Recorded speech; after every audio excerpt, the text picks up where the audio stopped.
Welcome to the Rethink Leadership podcast with me, Jeremy Blain. I interview leaders, experts and business professionals from around the world who are bringing leadership principles and know-how into the digitally driven 21st century workplace, with focus firmly on the how-to rather than the what. Each episode is in aid of a charity chosen by my guests, and since 2020, we've made donations to over 80 global and local causes. For this episode of the Rethink Leadership podcast, I welcome Matthew Oleniuk, a former senior leader and Chief Audit Executive who provided oversight of billions of dollars in public projects. He now advises public, corporate and institutional leaders on leadership behaviour, decision-making and high-stakes delivery through his company, The Risk Insider.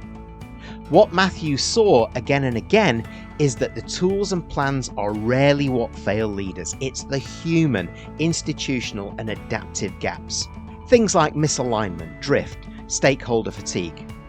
During our conversation, Matthew brings us a view from the public sector, where leadership often happens under heavier scrutiny, tied to constraints and political friction, and he helps us understand lessons for the corporate space in how leaders can better lead, manage and guide high-stakes projects with high accountability and intentional effort with and through others.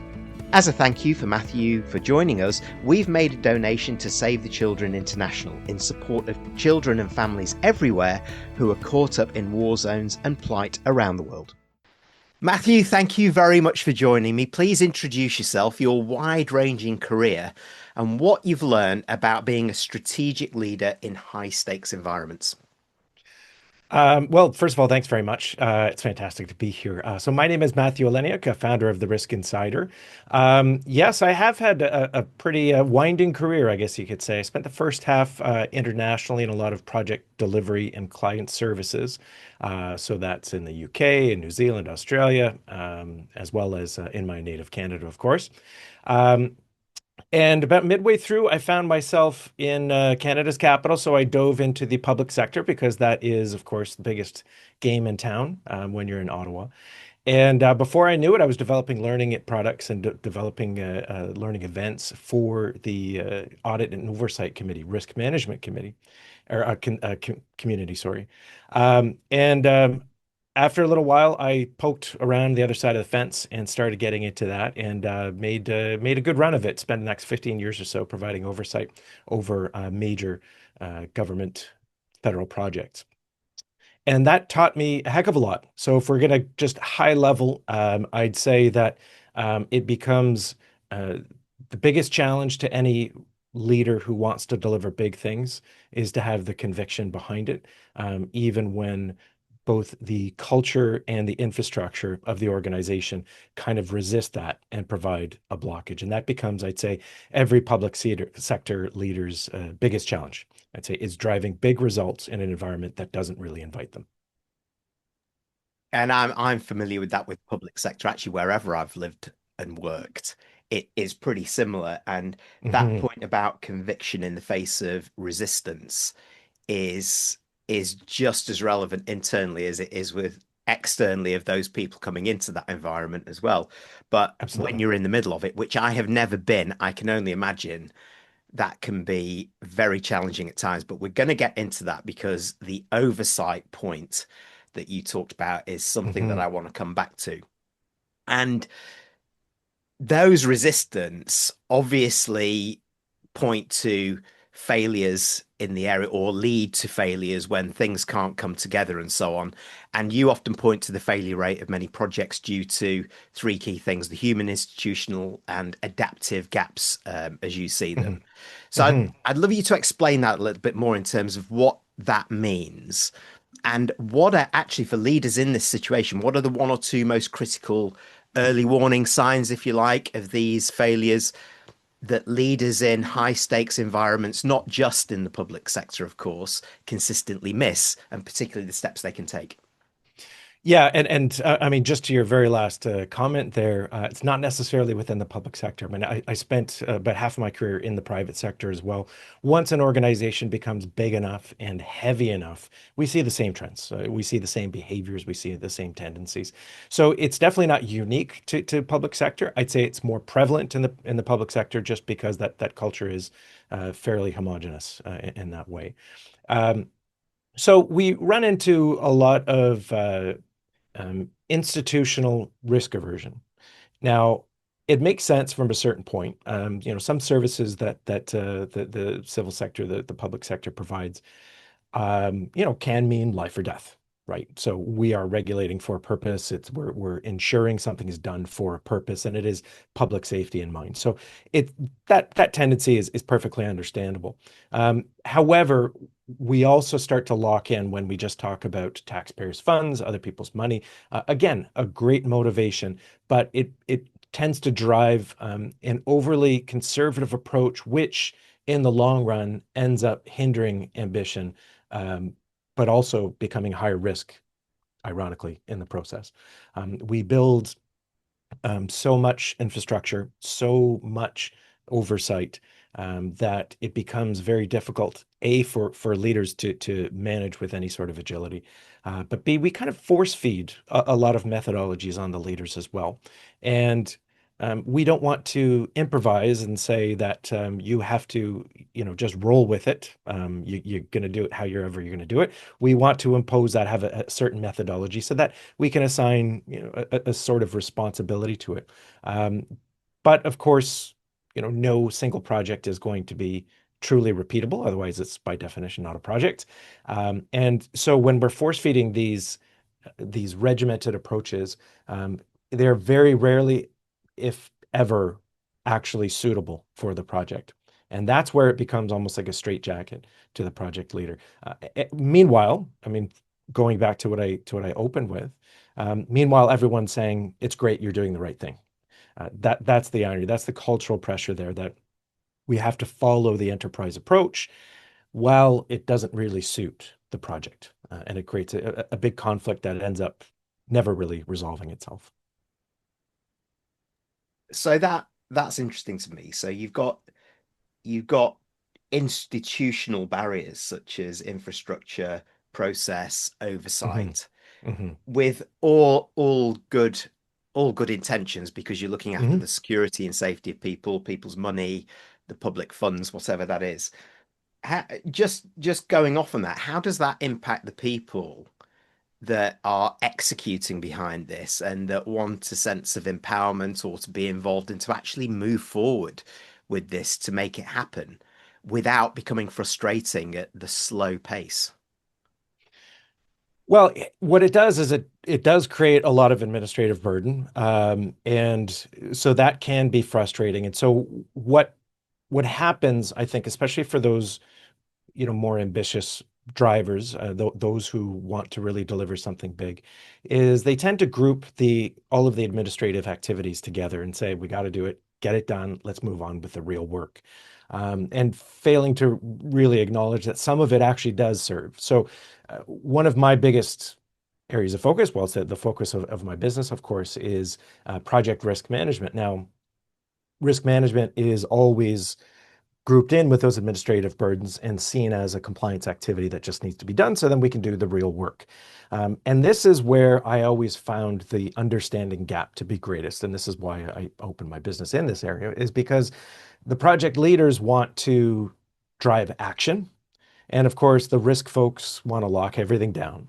But they're really speaking two different languages. So the risk folks are really talking about that enterprise approach where we need to have everything aligned with the mandate of the organization. So we need to take what's important to an organization that is, in theory, built to last 100 years or more, and we're trying to apply it to a project that might last 6 months. So there is that divergence of goals and purpose. And the project manager, of course, kind of inherently understands this. And so they say, okay, we're going to do your exercise, your activity, and we'll see you next year. Now, what I like to see it as is that risk management should never be a constraint. It should never be a reduction of ambition or an excuse for a reduction of ambition by any sense. For me, it's protection of the ambition. So it's better understanding the landscape ahead of you so that you can develop a roadmap, so that you can arrive at that ambitious target. It's just about knowing what's in front of you and being able to adapt to it.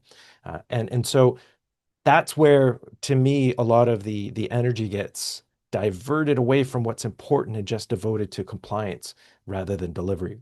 I don't think that they're mutually exclusive. I think that they can work together and that they should work together in order to deliver the best results. Thank you for that, Matthew. And that makes it clearer to me, and very much so. The action orientated leaders and project leads versus the risk management that we've got to manage every step of the way in the right Hmm. way, and that understanding gap between them too, and the clashes that that can cause at times. I'm absolutely sure.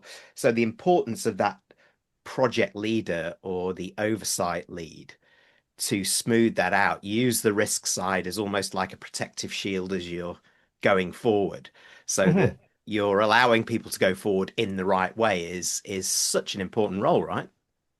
Yeah, yeah, it is. Otherwise, we're flying blind. So we can make the argument that Silicon Valley likes to use, or at least they liked to use the whole move. I think it was Facebook that they had a poster up everywhere in the early days, move fast and break things, and it's great. I mean, if you're just a startup and people are investing high risk money, so maybe they can make a lot of money, but they acknowledge that they could lose it, and that's fine because that's the environment that suits it. It doesn't necessarily suit tax dollars, right? People won't tolerate that kind of thing. So it's not about just driving blindly, and it's also not about parking to make sure that we've covered every possible scenario before moving forward. It's trying to balance that um, aggressive ambition with just having eyes wide open, and that's all it is. And a little bit of rigor, but more importantly, understanding and I guess honesty of thought is really what can make the difference. Hmm. And I think when you, particularly when you're in the public sector in the federal landscape, Trevor, that becomes like you said, the first thing that you said almost there, that really becomes something very clear to manage. So I'm quite interested, because you've had the view on both sides, what Mhm. senior executives in the corporate world can learn from what you've experienced in the federal landscape in fostering accountability behind the risk management, behind getting it done across all levels, all teams, while protecting the culture that we're trying to build, while creating a safe environment for people to speak up, and while keeping trust. Mhm. Well, I mean, accountability is definitely the key there, and that's when the broader culture comes in. So, where is the accountability placed? Where is it understood to lie? And that's really going to answer how strong the leadership is going to be versus the weight of the organization. And this is one of the areas, again, best intentions that we apply so many layers of oversight and steering committees and working groups and everything else that the project leader is, in a sense, beholden to multiple groups of bodies that don't necessarily speak to each other. Now, again, it works for alignment and making sure that there's full transparency, but it also just becomes such a heavy activity that the leader can't necessarily push through. And this can happen in the private sector for sure. Are we placing the accountability in the individual of the division of the unit of the project? Or are we again going to impose our systems, which definitely happens in the private sector? Where you see the bigger, more ambitious projects delivered in the private sector is when that accountability is just reduced. I mean, ideally, there's always that expression, one throat to choke, right? If something goes wrong, do we know who did it? Or is it a group of people spread across different areas? And if it's the latter, then nothing will be fixed. So, um, we set up a difficult situation for any leader. So how does a leader manage in that type of environment? So first of all, it's just like the 12 steps. First step is acknowledging that there's a problem, I suppose, and understanding that we are not as individuals going to fix the entire culture. What we can do is try to create a culture within our team, within our project environment, and try to push that outwards. And then it becomes more of a proactive exercise. So if everyone is risk averse, if the committees that we have to report to are risk averse, it's not a matter of presenting fewer options. It's perhaps delivering even more ambitious options or presenting them. But having that meaningful exercise with yourself, with your team beforehand, so that you know what the objections are going to be, think through them, and present a concrete plan for, I realize that this might pose a problem. Here's what we're going to do ahead of time. So what we're doing is we're not just highlighting problems, we're presenting solutions. We're doing this proactively and showing that we have the tools equipped to handle the problems. That changes the dynamic quite a bit. That enables more fulsome discussions, more transparent discussions. And it also tends to increase that delegation of accountability. Public sector, I don't think we'll ever have one person who's going to be accountable for anything, but we can have one person far more heavily weighted than the others, I think. It just strikes me as you're talking there that we don't often talk about project management skill sets or project leadership skill sets as a part of senior executives' toolkit as a Mm. core part of it. So I'm going to put you on the spot here. Would you say that if you took the skill sets that the best project leaders, managers display in high stakes environment be appropriate and useful and almost critical for boards and for C-suite leaders to adopt? I'd say, I'm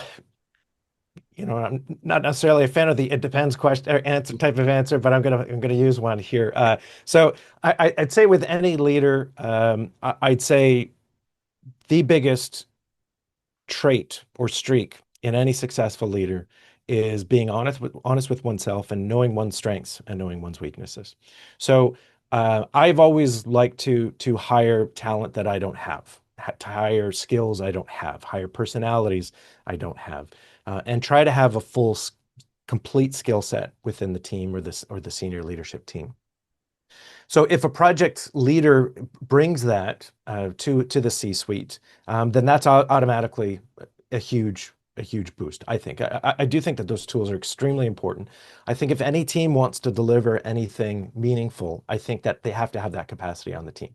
So whether that's in the leader or that's within the kind of senior members of the team, I think it is essential because what we have is purpose-driven activities. We've got you know, I hate to use the word time management, but I mean, that's what it comes down to, right? And with every project that we start, the clock is already ticking.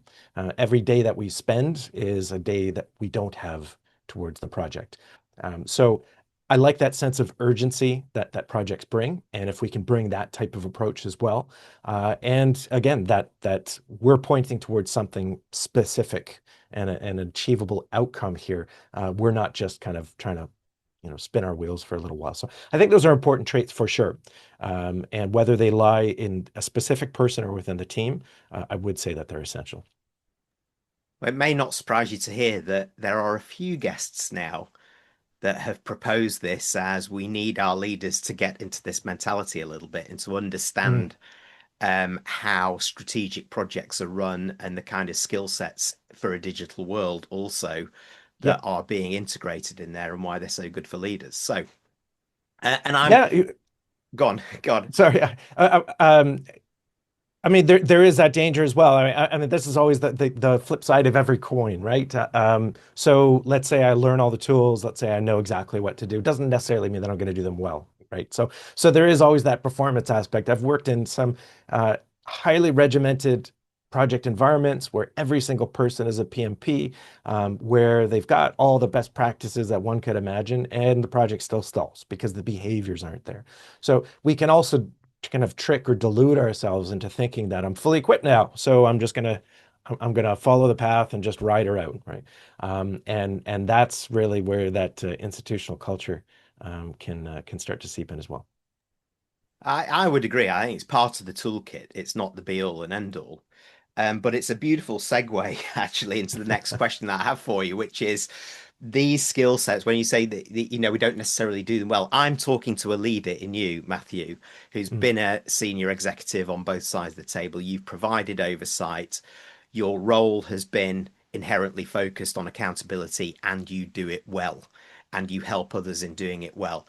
So let's dive into that a bit further then, based on what you've just said. So, what are those accountability blind spots, if you like, that you've observed in other senior leaders Mhm. strategically, but also those that are operating at ground level and executing? So, I mean, I've already hinted a little bit at it in placing too much faith in others. Now, that can mean in the tools that others develop, in the strategic thinking that others have performed, and borrowing those kind of blindly. I'd say as well, when there's so many people involved, we place so much faith in the giant safety net. So I have concerns, but surely somebody else would have raised them, right? So there's so many people looking at this, so many people discussing it. Nobody else has raised it, so I must be mistaken, or everything's going to be fine in the end. And so that dilution of accountability and responsibility has a very, very real impact. It's not just about people, facing repercussions if they do something wrong. It's them taking one hand off the steering wheel, or perhaps both. Maybe now we've got Tesla autopilot and everything else, and now we're relying far too much on that and not even learning how to drive anymore. So I say that those are the biggest ones. Then we have the almost kind of violent overreactions to a lot of this structure, and that's people trying to get around them. So rather than trying to figure out, is there a way that I can leverage structure, as as we talked about already with risk, it's not about do terrible risk management or just avoid it completely. It's make it fit for purpose, make it useful to you.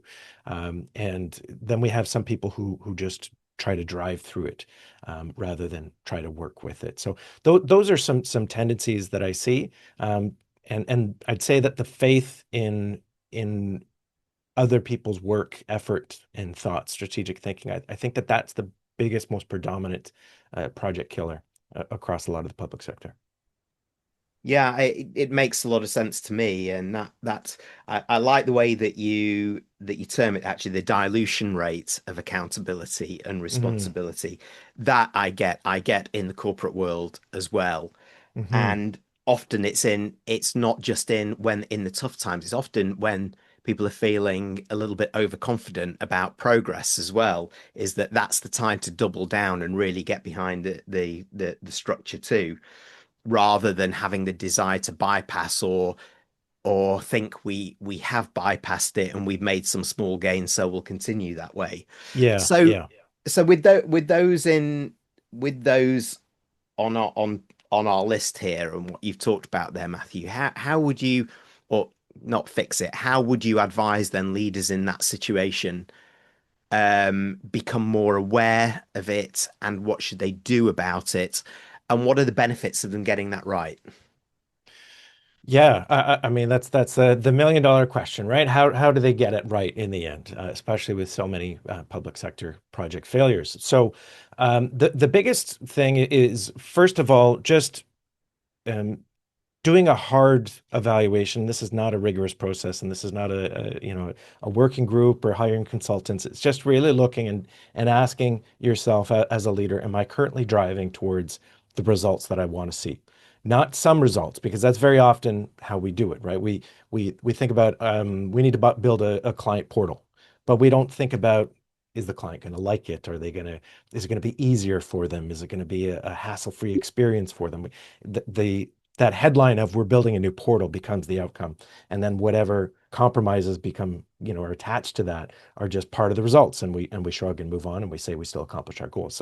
So first of all, is just doing that hard assessment. Am I driving towards where I want to be? And it's unlikely that we can say 100% yes, because there's just so much that can happen throughout a project. So even if it's 90 or 95% yes, what is going to get in the way of me achieving those results? And that's why when I talk about risk with senior leaders, I try to avoid the word risk as much as possible, because it just triggers that compliance activity in people's minds. So what I'd rather phrase it as is, what are your outcomes, your intended outcomes, and what are some things that could get in the way of you achieving those outcomes? And that's really what a risk is. That's all a risk is. It doesn't have to be complicated, but that's also where we start to cut at the heart of, your results as opposed to enterprise results. Because when we're looking at enterprise results, of course, we're trying to roll in 100 or 1,000 different activities and try to find some common theme across those. But a project is meant to be pretty laser focused on one thing. So what are the things that could get in the way of your project and not a project or not an activity within the organization? And then it's about dedicating real effort towards those. And one of the biggest, filter that I apply to um, every activity that I can, including just the small tasks, is this going to bring me one step closer to the end result? Yes or no? And once we apply that filter, we can see how much we do that has nothing to do with it. It's serving some other purpose. And that can be a massive drain on things. And then that cascades, that snowballs. And then we're getting towards the end of the project and we have to start compromising, slicing this, avoiding that because of the fact that we just run out of time and money. Yeah, so those hard assessments, um, and interesting point that you made about avoiding the word risk. I understand what you said about that, how that can be a triggering point, but Hmm. focus on the outcomes, focus on the barriers to progress, and Hmm. start talking about it. And the use of language being so important within this, I think, is an important step. And then that intentional effort. And something I'm going to take forward with me is that, does this action I'm doing today take me one step closer? I've talked about small steps and so on, but not quite as clearly as that. So if you don't mind, I'm going to use that going forward. Absolutely. Spread the word, spread the word. Yeah. So Matthew, we've got leaders from institutions, public sector, corporate leaders tuning in. So some of them are maybe moving into these roles or struggling in this area in high stakes initiatives where there is a high degree of accountability need. Mhm. But in order to take those baby steps, how would you summarize two or three actions that they can take to successfully lead and move forward? So the first is really taking ownership and accountability, whether it's truly been assigned or not. I think that approach, that mentality is the single biggest driver. Where people respond to it regardless. So even if it's assumed, presumed that either the committee holds the authority, if we walk in with that ownership mindset, it doesn't mean, of course, that we're saying, you're not important, you're not important. What it means is that if I own the project success is my success or it's my failure. And that just changes the approach significantly because then, again, we are discarding these bland vanilla tools and we're really trying to think about how am I going to get this across the finish line?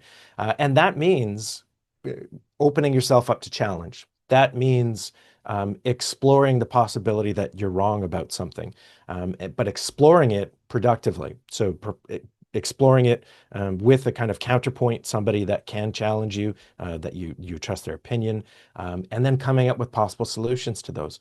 There are so many things that can go wrong with everything that there's no way the best, most in tune leader could possibly come up with. So that's why we really need multiple perspectives. And as I mentioned before, when we're taking that ownership approach, we are challenging ourselves before external bodies, external people have the opportunity to do so. So within my team, I want to talk, what could go wrong with this? What are going to be some objections to this? How are people going to get in our way? What are they going to say? What are they going to try to do? Once I start to kind of build this inventory, then, again, language matters, but here we're really just talking about risks, right? But it doesn't feel like a risk. It just feels like a tactical problem, and I need to figure out a tactical solution. Build that kind of inventory of what I'm going to do. And so then when I am trying to deliver those big results, when I have taken ownership and I'm promising something that maybe others have never been able to do before, and people are going to dismiss it, I have the answers. Doesn't mean I've delivered anything yet, but I'm starting to build that vision.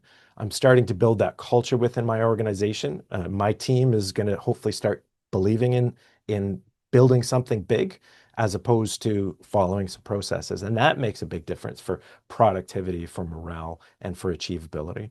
So once we're really driving it a lot more, of course, there's still going to be the oversight. There's still going to be people who disagree and say, mate, no, we can't do that. Fine, we're not living in a bubble. But we're driving the conversation, we're shaping it. And that's the single most important factor when accountability is somewhat fuzzy. Yeah, these go, actually, this is not just about high accountability in high stakes environments. This is how we should be gathering multiple perspectives, creating Oh, that yeah. ownership culture whereby Oh, we can yeah. challenge ourselves first, those Yeah. kind of things, right? And you know what? I mean, pointing downwards, this becomes a challenge, right? Because I've always said with my teams, I built this or I designed this or whatever, but I don't care. Like I want the best that we're going to deliver. And it takes multiple kicks at the can before they believe you on that too, right? Because they're all just going to say, well, I'm not going to say anything to the boss. But it's the truth. If we want the best product, we just have to let it sit there. It's in the middle of the team. It's in the middle of the room. It's not mine anymore. How can we do this? And so once we start to challenge, then as well, when I'm talking to the other folks, the steering committee, the senior leadership, and they're challenging me, I feel like I've got some protection too. I've come at this from multiple angles. People have told me my idea wasn't good, and they told me why, and now we came up with a better idea. So I feel that I'm reinforced when I'm doing that as well, and I'm going to be more confident and feel like I've really explored this and not just kind of thrown something at the wall to see if it stuck. I think this last piece here, what a great call to action for everybody tuning in. So, for those that would like to find out more about how you can help and connect with you to continue the discussion, Matthew, how do they do that? Yeah, well, take a visit to my website and projectredflags.com. You'll be able to download the 7 red flags that of failing projects that most leaders miss. It's a handy short guide to explore the most hidden problems for most projects, public sector or private sector, and the ones that almost never show up on those risk reports, and the ones that are almost certain to sabotage most projects. So that's projectredflags.com. Projectredflags.com. And I assume you're on LinkedIn as well for those people to connect. I am Yep. happy to have a conversation there as well. Excellent. Well, thank you very much for joining me, Matthew. Lots of food for thought. And in fact, I've got copious notes again, which is not a surprise for me on some of these podcasts, I have to say. Always be learning, as they say. So thank you very much for joining me. Thanks so much. This has been a great talk. Really appreciate it. Thanks for tuning in to the Rethink Leadership podcast with me, Jeremy Blain. Please like, comment, and support us on your favourite platform, and subscribe to our YouTube channel where you can watch as well as listen to each episode.